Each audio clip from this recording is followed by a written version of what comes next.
Hello everyone, I'm Annie Gibbins and you're listening to Memoirs of Successful Women, the podcast where you get to hear candid conversations with fascinating women from around the globe who share aspects of their business and life journey, how they measure their success and what they have learnt along the way.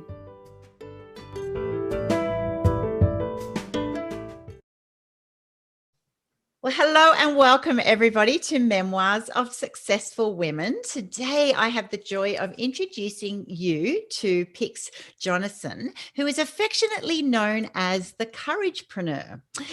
Pix was only 2 pounds at birth, but she certainly is a little fighter and she has survived a lot of things. So we're going to be sharing today. She survived child sexual abuse by a non-family member. She's had 3 near fatal car accidents. She's fallen down a cellar. She's been in earthquakes. She's suffered depression and divorce, a shooting. She's nursed her beloved mum and dad, and she's sadly experienced suicide of a family member as well. She's been in floods. She's just seriously had so much life thrashed against her, I'll say. But she's come out of it super passionate about loving life and living life. So welcome to the program, Pix. Thanks so much, Annie, and hello to all your wonderful listeners.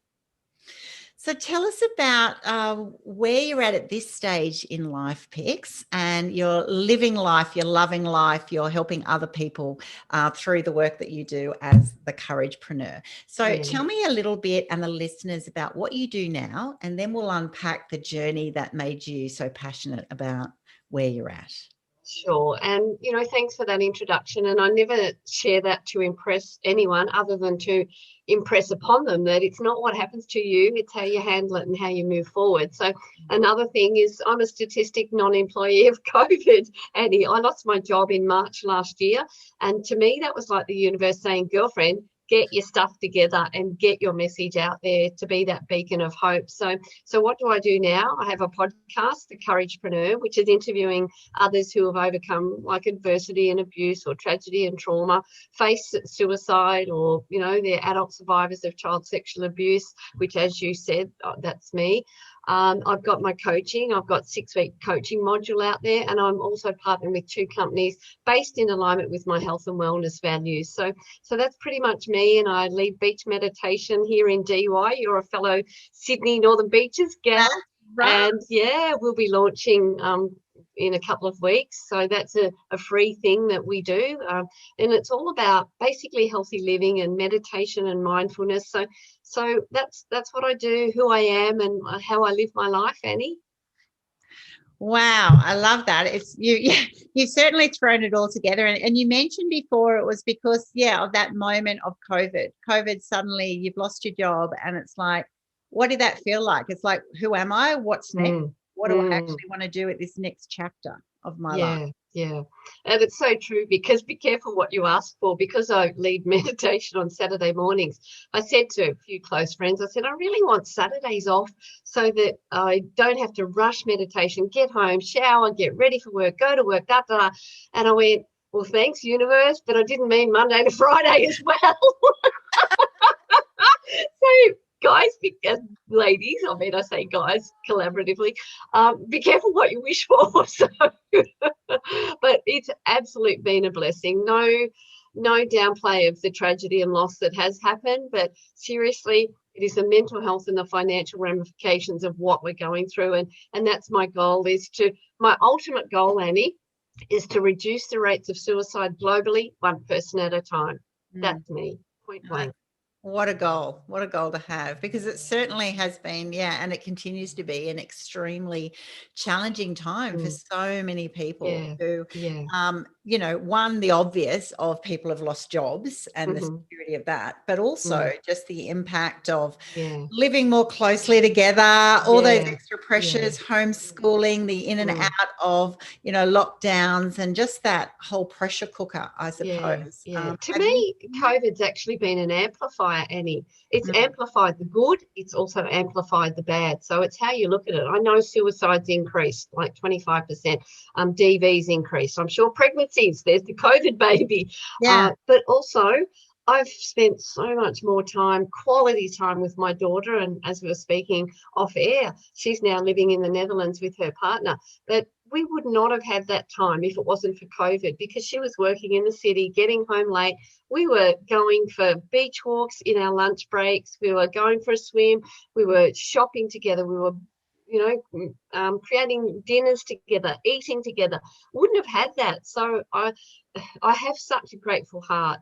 And as I said, it's how you look at it. It's that kind of glass half full, glass half empty kind of thing. Yeah. It's how you look at things. Yeah. I mean, I've certainly found that myself. That's right. I've had all this extra quality time of, some of my young adult children Yeah. coming here even to make here their work environment. Because when you work from home, that's great. But when you're in a 1-bedroom unit or something, it's horrible, right? You're so lonely and bored. And we're just, getting to experience a lot more quality time with them. And then that's right. It also then means the house is constantly busy and you just kind of go, oh, this is very strange, empty nesting. Yeah, that's right. Yeah. Now, why do you use the word courage, Pix? Oh, I love that. Thanks, Annie. You said I was 2 pound 2 when I was born, but my maiden name was Cumming, and our family motto is courage. So I literally was born into courage, and being 2 pound 2, tiny little bubba. I'm 54, proud to say, nearly 55. So, kind of fit and healthy now. But back then I was a little fighter, and I have been all my life. So I had the courage, and I hung on to Mum's hand. She said, even at birth, my tiny little hand wrapped around her finger, and she knew I was a fighter back then. My dad also used to work for Courage Breweries, and I went, you know what? I'm going to absolutely dominate. This is me. I was born into it. It's in my blood, in my name. And so that's why. And the Couragepreneur, it shows that I'm a courageous entrepreneur, and that embodies all I do. And so, I thought, well, I'll brand myself as that. And now I am it. I live it. I breathe it. I own it. I love that. I love it, because we do need to have just more courage in everything that we do, because you have to be brave, don't you? It's so easy to surrender. I mean, coeur, the French word for courage, is of the heart, and I am such a heartfelt. I'm a Cancerian, so I have the hard exterior but a bloody soft mushy interior. So it's all about the heart and giving to others. Yeah. So tell us about your program then. So when you created a program to go with your podcast, is that designed around having courage, or is it around having certainly is. A balanced life? It's 6 weeks, but it's based around the acronym of courage. Right. So I like to keep things simple, and people kind of know where they're at. But C stands for connect and communicate. O is open heart and open mind. U is uniquely you. You've got to be crazy. Well, you've got to be yourself. Yeah. R is real relationships. A is amazing attitude. G, grateful and growing. And E, enjoy life and energy. Excuse me. And in those 7 modules, it actually embodies my life, the strategies, the tips, the tools, the resources that I use, from meditation to gratitude to personal development to healthy living. It basically is my life in that courage acronym. And, you can employ that in your personal or your professional life as well. Oh, I love that. I love simplicity. I love when things just make sense, right? And all of those words that you said, that's right. They encompass absolutely everything we do. Yeah. You've mentioned a few times meditation. So why do you use meditation at the core, it seems, around what you do? Yeah, thanks. That's another great question, Annie. I moved from Port Macquarie 2.5 years ago. I've never lived in a big city. I've always lived in the regions or the countries, being Ballarat by birth, and then Albury, and back to Ballarat, Mildura, and Port more recently. It was only in Port that I really sort of became aware of meditation, because I'm high energy. I always thought I had to be doing something. But then I know that stillness, and I say when you can't go outside physically, you go inside, like internally. So meditation for me has put more groundedness. It's also opened up amazing connections. It's literally opened up a new world to me. And the more I understand about meditation and the physiological benefits and the psychological benefits of meditation. And I'm learning more about neuroplasticity of the brain, and neurons that wire together, fire together. So complete new world has opened up to me. I do have a degree in natural resource management. Right. So I've cared about the environment and I've got a science background, but certainly understanding more about the subconscious, the superconscious. The more I look into it, the more I realize I don't know, and just letting go. So meditation has really just given me such a grounding and an awareness of being present in the moment. And you can tell I'm even slowing down when I'm talking about that, and letting go of my past, of the abuse, and also not feeling worthy enough. Even in COVID, I've realized that you don't have to do NLP. You don't have to do coaching courses. You have enough lived experience. And no discredit to anyone that is NLP trained, because it's probably something that I will do. But it's just being present in the moment and knowing that I've got a PhD in life. I have enough. I am enough. Just live in the moment and work towards the future, but just be absolutely grateful and present right now, here in the moment. Beautiful. It's so lovely when you do slow down, but it's so hard to take that step. Do you find that? Or when you started, I know I coach a lot of women and I tend to be at a million miles an hour myself. So it's that choice to go, I know I will benefit from being calmer and being present and slowing down, but it's very hard to initiate. How long do you find it takes people when they first start, meditating and slowing down their life intentionally to be able to get the benefits of that result? It's really interesting, Annie, because some people say, I just can't meditate. Like, I just can't. And like I said, spend 5 minutes, and they say, I don't have 5 minutes. It's like, well, if you don't have 5 minutes, you need to meditate for longer. Just the benefits of slowing down. I remember I was asked and had the privilege of sharing my courage journey as a speaker at an Indian uni. Obviously, it was online, and they were all professors, doctors, very well-credentialed people. I was the only Caucasian, and there were other ladies that presented, but no one Australian. And I literally started my presentation with 3 deep breaths. And that really just slowed everything down. And, now that we're kind of allowed back outside, if you're stuck in traffic at the lights or waiting at the lights, just take a breath. And if I encourage you, take 2 breaths in through the nose, or 2 seconds in through the nose, and then 4 out through the mouth. Hand on heart, you will feel much calmer. It's just, I can't espouse the benefits of meditation and breathing. And also I've been made aware of, or come across Emily Fletcher. She's an incredible meditation, expert. It's not so much about calming the mind, because we're humans. We have thoughts. We have about, 90,000 a day. And then most of them are repeated from the day before as well. But it's not so much flushing those thoughts because we have them. It's just about being present in the moment. And so she's a great, I guess she doesn't look your traditional like yogi, Nimbin kind of meditation person. She's very corporate, which is what I've resonated with, such as yourself. And she's built an incredible business. And, this is not a paid ad for Emily, but she's got Ziva meditation. But I love her meditations. So I'm very much a smorgasbord in my practice and what I take in. I'll pick and choose. I'll be open to a lot, but I'll pick and choose and jump on one for a week or a month or whatever, and then something else. But I guess it's like a book. When the student is ready, the teacher appears. But when the student is really ready, the teacher disappears. And that's where I thought, okay, this student is ready to become the teacher. Embracing all I've learned so far. Because like you, I've invested hundreds of thousands of dollars in this piece of expensive real estate, 6 inches between my ears. Yeah. And I'm human.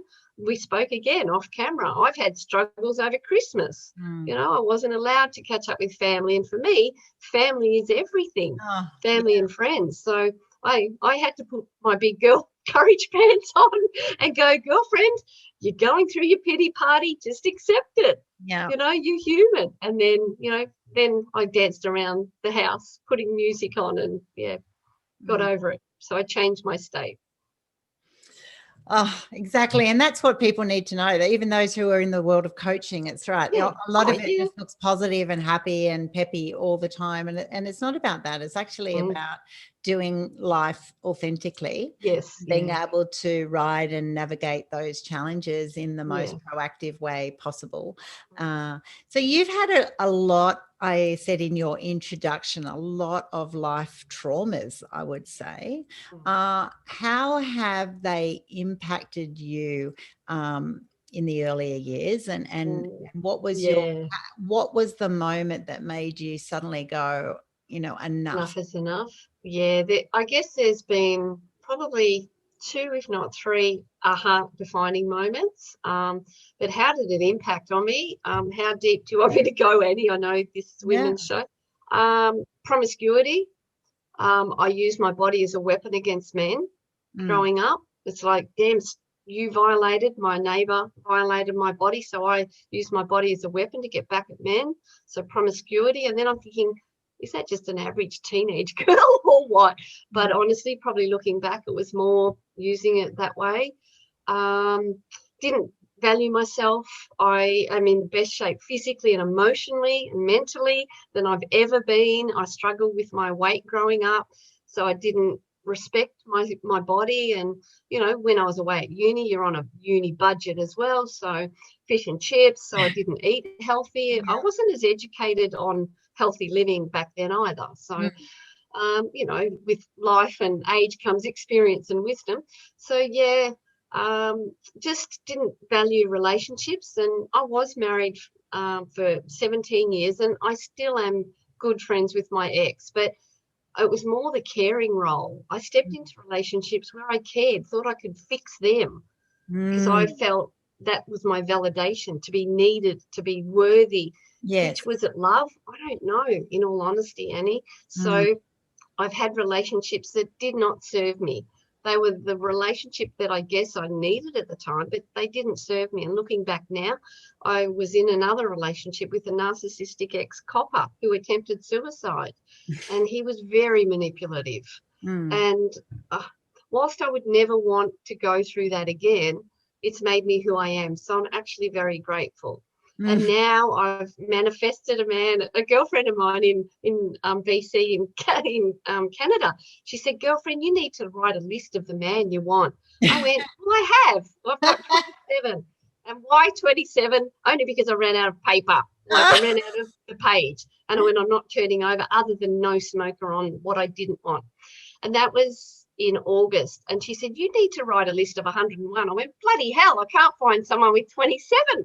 Let alone 101. And she said, just do it. So I did that in August.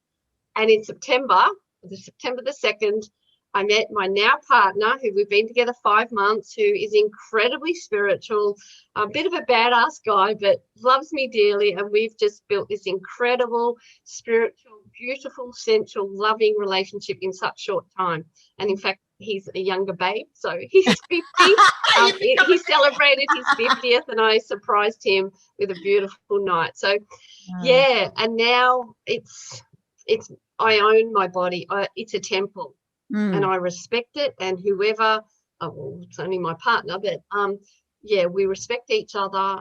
And even in the relationships and friendships and personal and professional friendships I absolutely respect that. So it's been a journey. And the aha moments were when I had the car accident, the third one. It's like, bloody hell. Why did I have it? With being in so many car accidents? Well, I was only a driver in one. I will disclose that. Others were passengers.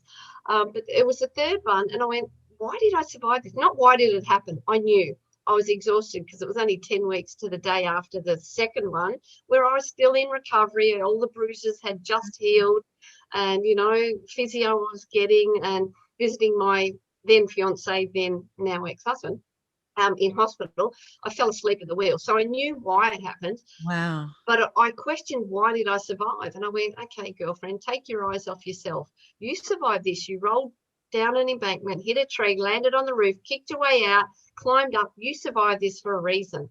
Yeah. And that was one aha moment. The other one, if I can get really deep, I've done a special meditation, and I can talk about that if you want, but it's orgasmic meditation. Mm-hmm. And it's actually a clinical practice, and that enabled me to go into myself and know my own worth. He was fully clothed, and it's a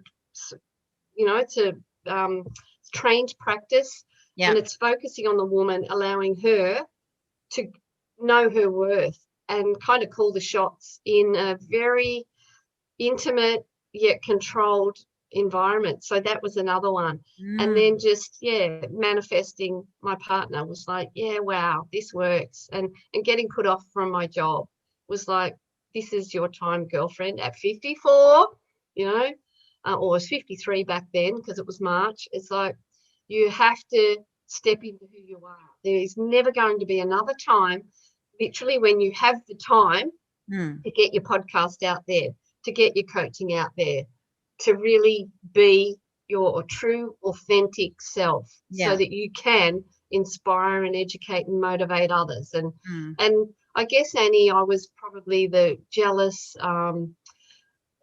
what's the word, arrogant pix, whereas now I'm such a heart-centered, heartfelt, giving, loving, pix who wants to, yes, I want to have, do, be, and give, but it's more so the giving that is such a beautiful journey that I've been on. Yeah, so it's been a journey, and it's still a work in progress.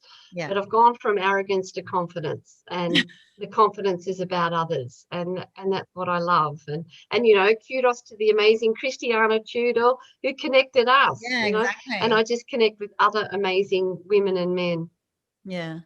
Yeah, absolutely. We're both realizing there's an amazing global community of women who are out there, and I've had many of them on my podcast, and just it's so encouraging to see how they just the real growth personally, and the real satisfaction and fulfillment actually comes from when you come from a place of giving and serving and gratitude, and then other things actually do fall into place. It's not for that reason, but it a wonderful friend and mentor of mine, and I interviewed him previously for something else, another project, Simon Reynolds, and you're kind of my vintage, Annie. You might remember the Grim Reaper. In the 80s of the AIDS campaign. Well, Simon was instrumental in creating that. Simon Reynolds, Simon with two eyes, he changed his name. He said, "Picks the heart that gives gathers. The heart that gives gathers." And I went, wow, that's so true, because when you give things with no intent of receiving anything, you feel good as well. And it's like those random acts of kindness, and that's one of the weeks in our meditation. Each week we have a theme, but random acts of kindness. So just giving is so incredibly powerful for the one that gives. And it is that complete opposite in that shift that's happened to you and happened to me and happened to so many others when they've come from a situation of trauma or abuse, or feeling like they've lost their value or their sense of worth. And so all of that time, and sometimes that time is like decades, right? Oh, it is. You think you're going to get that by people pleasing, by being the person people seeking validation, been there, done that. All the I need your words of affirmation. So it's like you can't get enough because you need to be perfect, or need to be the answer for someone, or need to help them in that way. And it's if that's what you're doing because of just a giving nature and you're fulfilled anyway, then it's a wonderful thing. It's not as if we shouldn't help and be kind, we should. But if it's doing it because you actually feel that you have no worth or have no value, and then you need this constant validation, then it's like a drug that you never get the right fit. Exactly. You're kind of having your own elongated pity party. You will never get there, because the only person that you should fix on the planet is yourself, and the only person you really should love is yourself, because Mm. you can't give what you haven't got. And I hear what you're saying about the validation and the neediness and trying to fix people. And even when I hooked up with my partner, I said, I'm not here to fix you, which was, I mean, I said that early days. Yeah. And I do know where that came from. It was me knowing my own worth and not having to care, or, I mean, I care for him, but not having to be the one that fixed anyone. So that was really powerful. And he said, I know you're not. So I guess we were certainly on that equal footing, and that's me knowing my worth. So I just encourage each of your ladies to know their worth, know their value, and it comes from within. And it's such a work in progress. You're not going to wake up and go, oh, I'm fixed. Oh, I love myself. I've done the Louise Hay mirror work. I didn't actually struggle with that because I've done a lot of personal development. But for someone who's very raw and still on their own journey, to stand in front of a mirror and say, I love me, I am amazing, is bloody hard. Oh, absolutely. It's incredibly hard for a lot of women. Like goosebumps moment now. Yeah. I had a lady, Debbie Debonair, who's on one of my podcasts I'm launching soon. She said that she did not look at herself in the mirror for 9 years. 9 years, just, I can't, you just put things on like really quickly, but it's like, wow. And that's the effect of that, when you feel robbed of your worth, or you've been violated in such a way, or you just go, it's almost saying I'm nothing. I don't want to, I don't know that person, and I don't want to look at that person. It's such an incredible. So if those of you, if listening, if you're in that state, one, people are here for you. And two, that's right. This is actually giving you real hope that once you don't have to stay like that. And I know some couples that never make love with the light on. Yeah. Like they always make it's like, really? Let's celebrate the body. I mean, yes, sense of touch can be heightened, but wow, come on, like celebrate each other and just have fun and, do things that float your boat, that make your heart sing. So actually for my partner's birthday, I bought him a couples adventure book. Woo! My daughter put me onto it, and it's like a physical book, and then it's got different activities that, like scratchy tickets you've got to scratch off, so you don't know the adventure. And then we've only scratched off one, and it was like, this was a freebie one, because there's some that maybe you go out for dinner or whatever. I don't know because I haven't scratched them off, but we did one, and it said it takes like about an hour. And so what it was, you had to draw 3 to 6 cartoon strips of your relationship. And you had to, with Google Translate, explain it with Chinese writing. And he's quite creative, so he did sort of visual ones, and and I went, wow, just to create some spark in the relationship. And you can do it over a wine or a beer, or you can do it over a cup or whatever, but it was so much fun. And literally we didn't know what the challenge was, but that's fun. And that's, you've got to grow as a person yourself, stay true to your values, but grow as a couple as well, because if you don't grow together, you will literally grow apart. And that's what's happened with my marriage. And as I said, I'm still amicable and good friends, and have respectful relationship with my ex. He's the father of our kids, so I'm very blessed. But you just got to know your partner and know yourself. I love that. I love those sorts of books, and I love just the concept of just having fun, and things don't have to cost a lot of money. Right? I think a lot of people go, oh, well, like, I'm in this rut because, often it can be financially restrictive.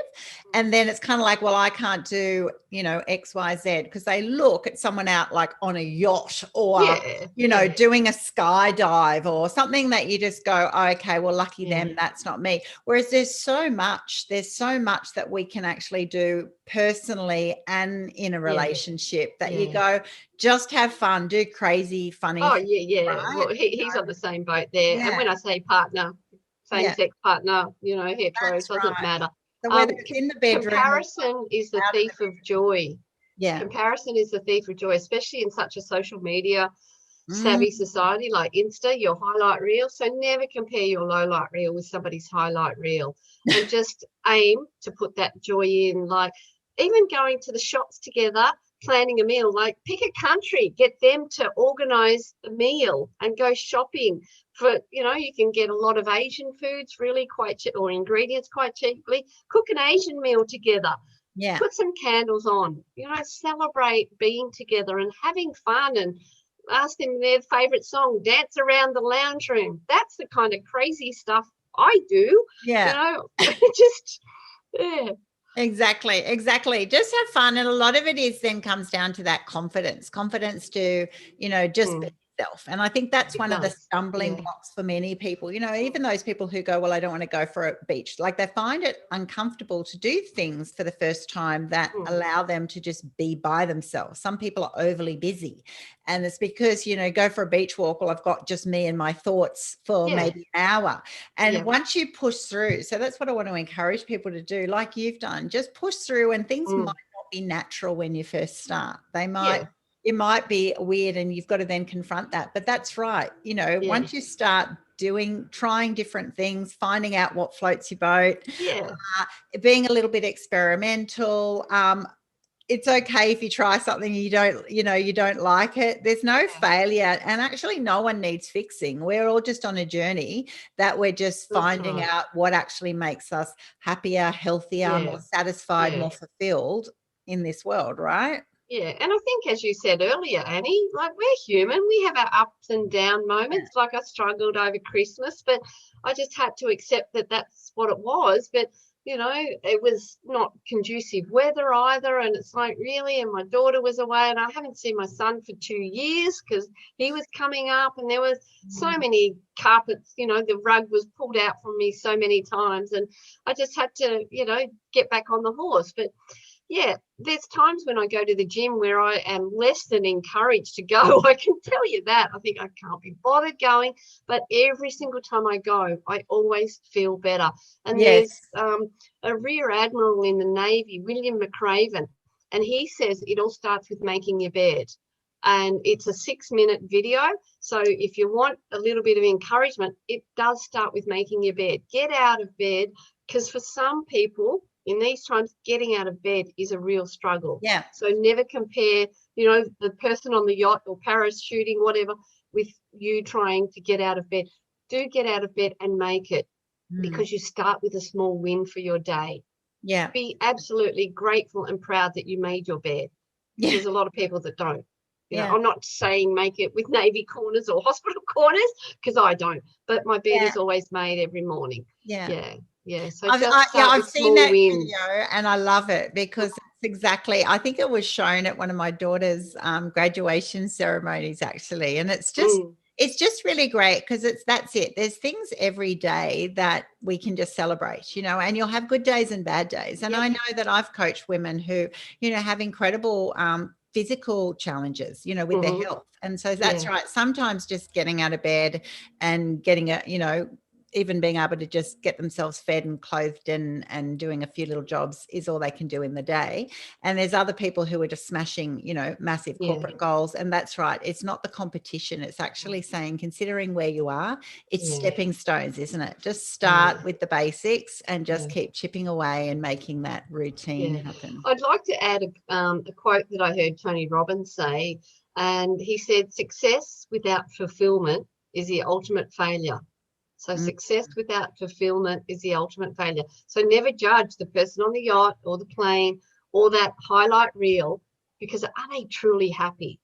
Yeah. Some are, but there's a lot that have all the trimmings, and I say he or she who dies with the most toys still dies. So I want to leave a generational legacy of positivity, of happiness, of courage, of resilience, of grit and tenacity.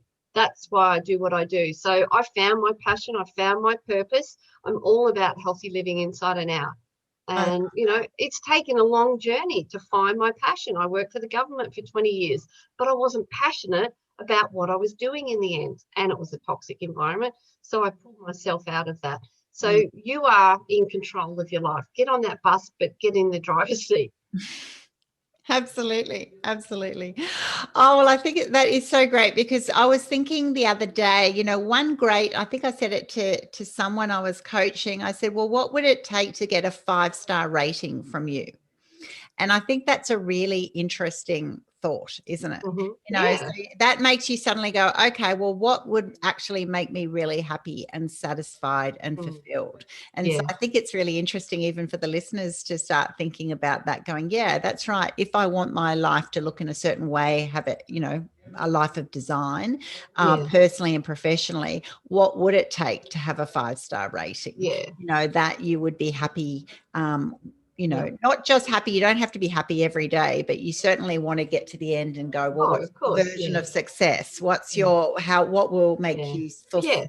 And that's it. Success is so personal. Like for somebody in a third world country, having So, clean, fresh water and a meal is the ultimate success. yes, Your worst day is somebody else's incredibly best day. I know. Like, yeah, don't ever compare, because as I said, comparison is the thief of joy. And just, yeah, define your own success, live by your own standards Mm, with mm. integrity, of course. Yeah, of Yeah. course, of course. Mm. So this podcast is called Memoirs of Successful Women.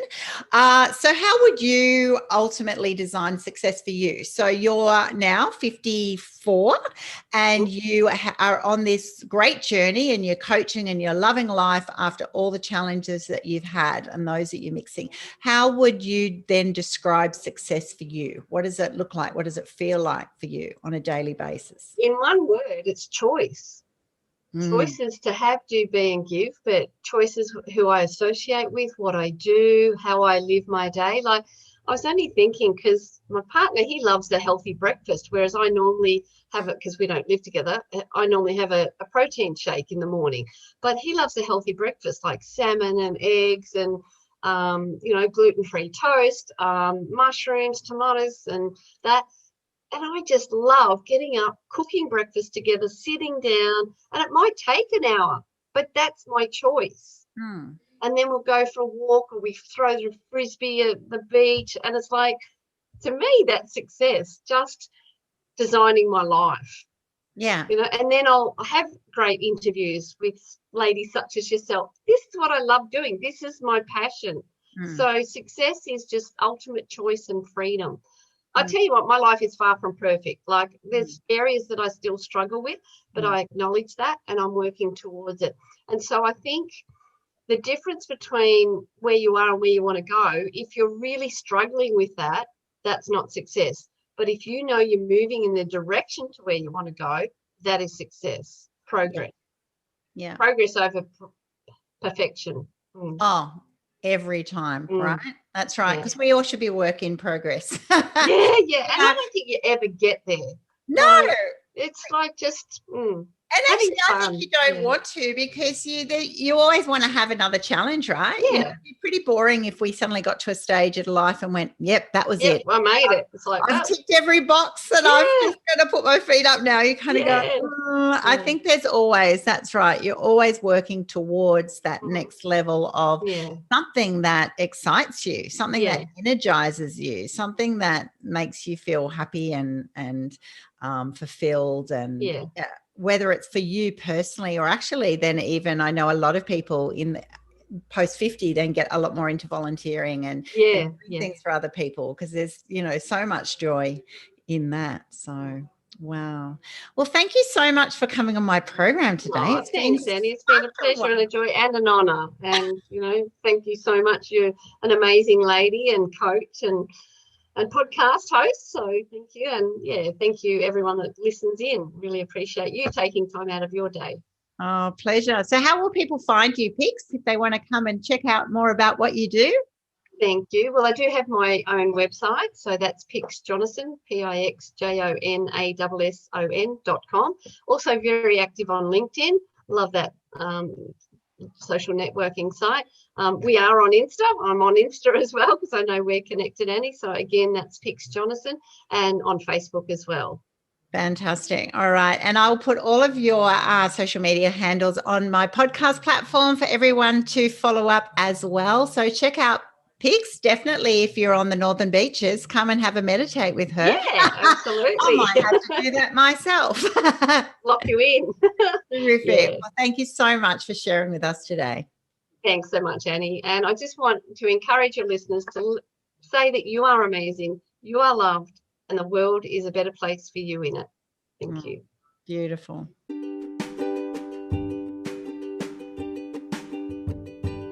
Thanks so much for listening to this episode of Memoirs of Successful Women. You can find me at anniegibbins.com, where you can download my free resources, get connected on social, and check out my online magic transformation program. If you love this show, feel free to subscribe to future episodes and, of course, share it with your friends. I'll see you again soon, and until then, happy podcasting.